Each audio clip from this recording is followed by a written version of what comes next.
Hello, today I come with the explanation of the first flight written by Liam O Flaherty, and I hope the explanation makes things easier for you all, and please do subscribe to my channel Easy Lit. First flight is a parable written by Liam O Flaherty, and he has focused on two important human failings, that is lack of self-confidence and lack of self-belief. Here he has very cleverly woven these two qualities into the story, which is of a young seagull which is absolutely or who is absolutely terrified of flying and making his first maiden venture into the skies.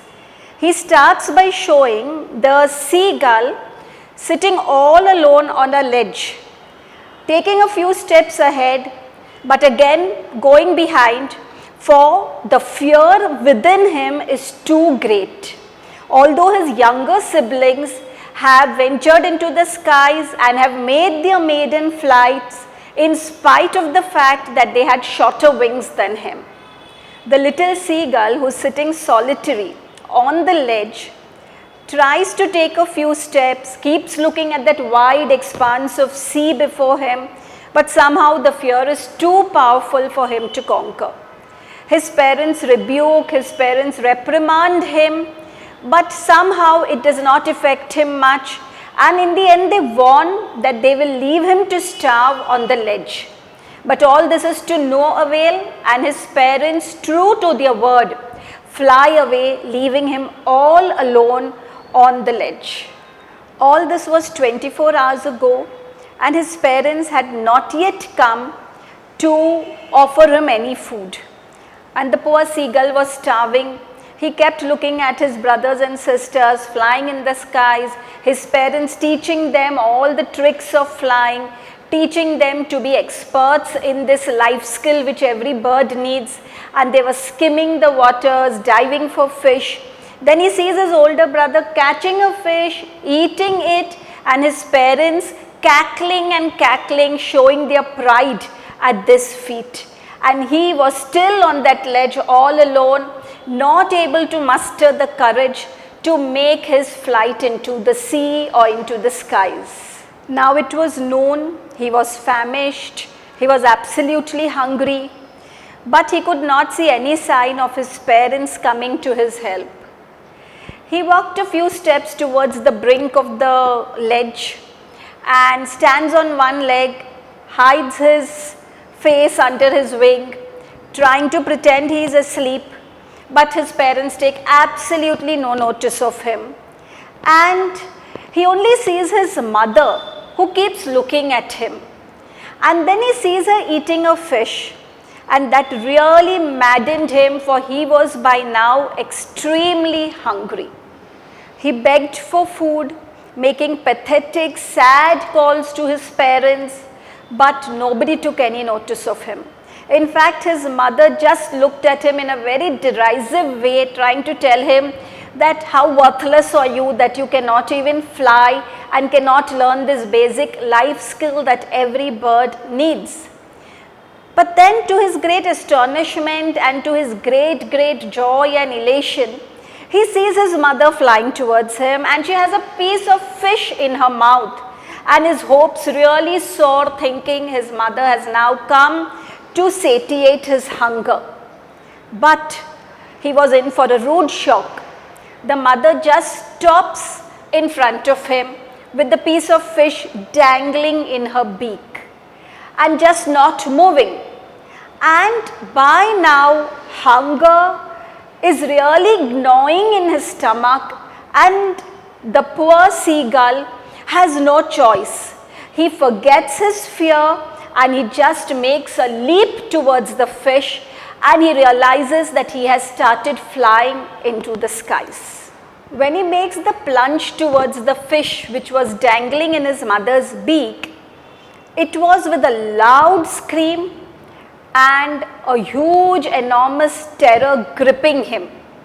But now he realizes that the hunger was too much for him to bear, And when he starts flying, he realizes he was not going down, but actually he was flying like a bird should fly. He could feel the wind rushing against his face, and soon his parents, his brothers, his sisters all came near him, praising him, congratulating him for his feat, and he very soon forgot his fear of flying and started to fly. His parents and his siblings who were ahead of him had now landed on the flooring of the sea, and they were calling out to him also to do the same. And he does the same, and he feels now that he is sinking in the water.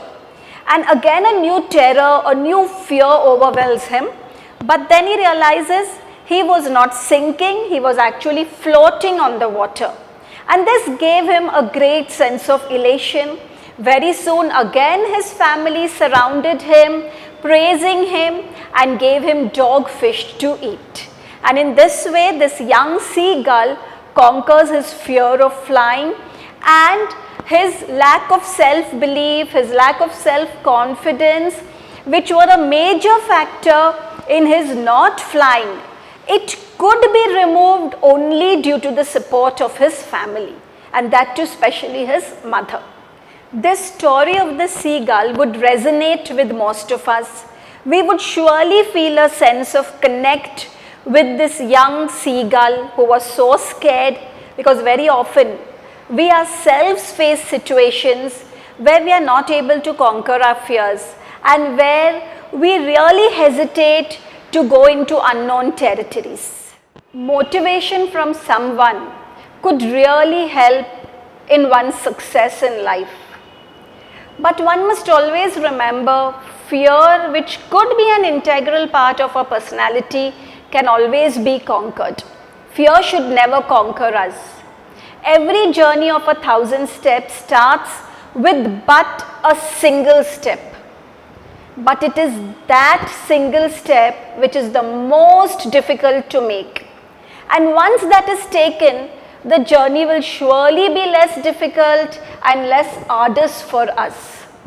Even within a family unit, one must always strive for independence while living together.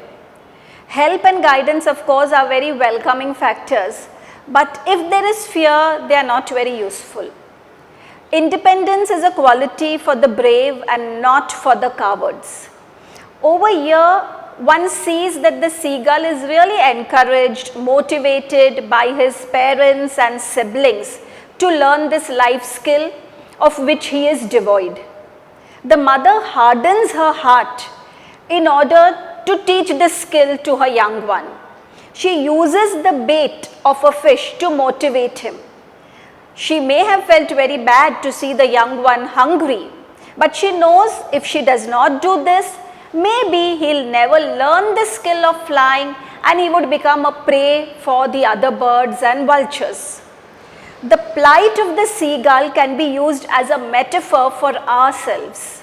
Very often, we too are scared of venturing into unknown territories, and due to that, maybe success can elude us.